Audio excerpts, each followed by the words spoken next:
இந்த முக்கியமான தகவலை அனைவருக்கும் பகிருங்க. 1. சுவாமிக்கு நிறைய பூ வச்சூடி அழகான அலங்காரம் எல்லாம் பண்ணுவீங்க. அப்படி அலங்காரம் பண்ண அந்த பூக்களை மறுநாள் எடுக்காமலே விட்டு விடுவீர்கள். அந்த பூ எல்லாம் சாமி படத்து மேல காஞ்சி போய் பூஜை அறையே அலங்கோலமா இருக்கும். அந்த மாதிரி பண்ணாதீங்க. அது உங்க வீட்டுல தரித்திரத்தையும் கஷ்டத்தையும் உண்டாக்கும். 2.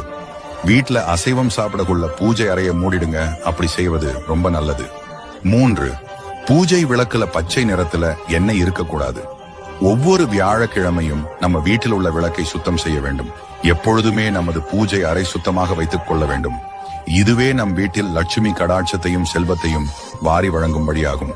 4வது, எரிந்த தீக்குச்சிகளோ அதனுடைய குப்பைகளோ பூஜை அறையில் இருக்கக்கூடாது. அதே போல நம் பூஜை அறையில் எப்பொழுதும் இருள் சூழ்ந்திருமையும் கஷ்டத்தையும் கொடுக்கும். அதனால நான் சொன்னதெல்லாம் புரிஞ்சுகிட்டு உங்க வீட்டு பூஜை அறையை எப்பவுமே சுத்தமா வச்சுக்கோங்க. எந்த